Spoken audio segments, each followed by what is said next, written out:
Today I want to share everything I knitted in 2025. I will go through the year chronologically and talk a bit about each piece, what I like about it, what I learned, and whatever I actually wear it. The first piece is this red t-shirt. I actually started it 2024 using a yarn I bought at a medieval market, but I finished it this year, so I'm counting it as 2025 knit. I really love the color. I think it suits me very well. I love the design itself, but I don't wear it as often as I expected. There are two reasons for that. First, the yarn. It's a bit too warm for a t-shirt, so I really only works in spring and autumn or in winter with something layered over it. And secondly, I feel like it becomes slightly see-through in direct light, which makes it me a bit uncomfortable. Looking back, I probably should have used smaller needles, even though I actually like the stitch definition. Next is my cable cardigan. This is also my own design. A few years ago, I knitted a similar cardigan for my boyfriend, and I had wanted to make one for myself ever since. I'm very happy with this one. I really enjoy wearing it. I also feel like this cardigan, or cardigans in general, are something I could always use more of. I used the natural alpaca pelo by Lana Grossa, which is one of my absolute favorite yarns. It's incredibly soft, it's very warm, but it's surprisingly light. I only finished this cardigan in June, so I only have been wearing it the last few months and I'm very happy. Next up is this lace top, which I knitted using sparkling cotton by We Are Knitters. I have to admit I haven't worn it yet. It was knitted over the summer and I finished it at the end of August, but because it is cropped and it's very, very lacy, it was already a bit cold to wear it, and also my strap design with this cute little bows makes it really hard to layer something over it. I do like the design, but I'm still unsure how often I will wear it in the future. This yarn feels a little bit stiff and slightly scratchy so far. Also, the yarn might improve with some wear and washing. The lace pattern itself comes from the book 260 Knitting Patterns, Japanese Knitting Stitch Bible. This is the German edition, but it's also available in English and I think many different languages. And yeah, that's where I got the lace patterns. Next up are these lace socks.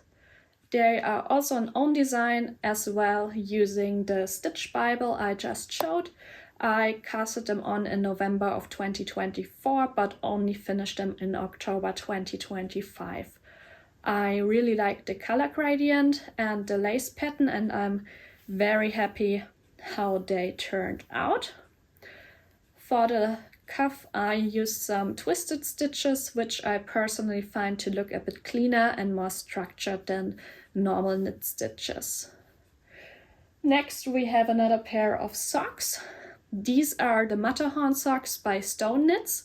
I knitted them in October as part of the It's Ghosty Knits Socks Knit Along, hosted by It's Rosie Knits for her October challenge. This was my first time knitting socks mirrored with different base colors, and this was a decision I made because I wanted to use leftover yarns and don't buy anything new, which I managed. The fit isn't perfect, but that's entirely my own fault. All the sizes are knitted with the same stitch count, which is 64 stitches, and then you adjust the width by choosing your needle size accordingly. I tend to be a rather loose knitter, so I usually have to go down a needle size anyway. My normal sock stitch count is 60 stitches, and then I use 2.5 millimeter needles and they turn out great. I still used 2.5 6mm needles for these because I wanted to use my crazy trio, and with 64 stitches I knew that they probably wouldn't fit that well. Yeah, but I tried using smaller needles. These are my 2.0mm needles, and I don't know if you can see it that well, but I used them only once and they are already slightly bended, and I really didn't enjoy working with this needle size. So with these socks I said, well, I know they probably won't fit as well, but I want to use a needle size I enjoy knitting with.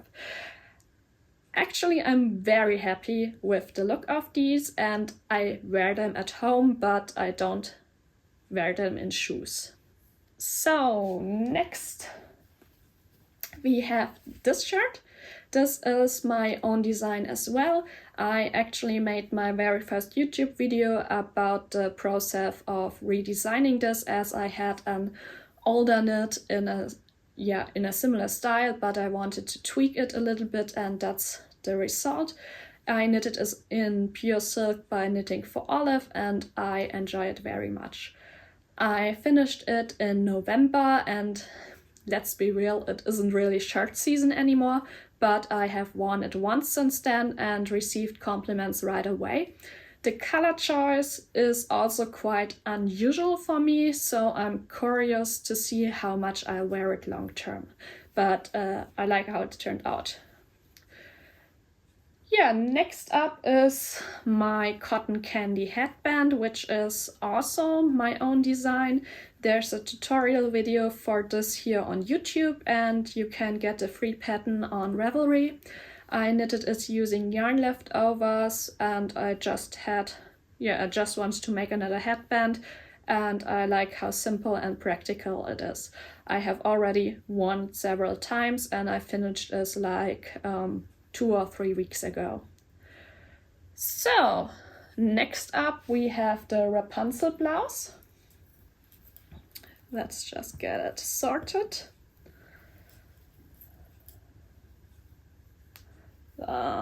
So that's the right way.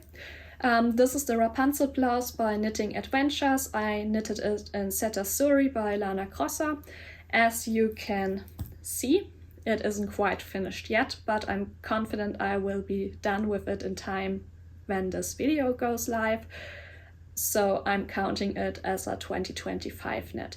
I started it as part of the Lawyer Summer knit along, hosted by Made by Lotta and Knitting for Compliments on Instagram. This was my second year participating, and I really enjoyed the exchange during those knit alongs. The blouse is originally designed with a 3/4 sleeve, but I decided to make it full length. I'm not entirely sure why it has taken me so long. I really like it, but I think knitting autumn clothing in a black fuzzy yarn during summer didn't help my motivation. Now that it's more seasonal, I'm finally making good progress, and I'm hoping to have it finished by the end of the year, or rather Christmas, as I think it will go very well with a skirt I own. And last but not least, I'm showing my boucle sweater I'm currently working on. It's not finished, and I'm not sure I will finish it this year, but I still wanted to briefly include it. I already shared several videos about the process here on my channel if you like to see more details. So that's everything I knitted in 2025. Thank you for watching, and I'll see you in the next video.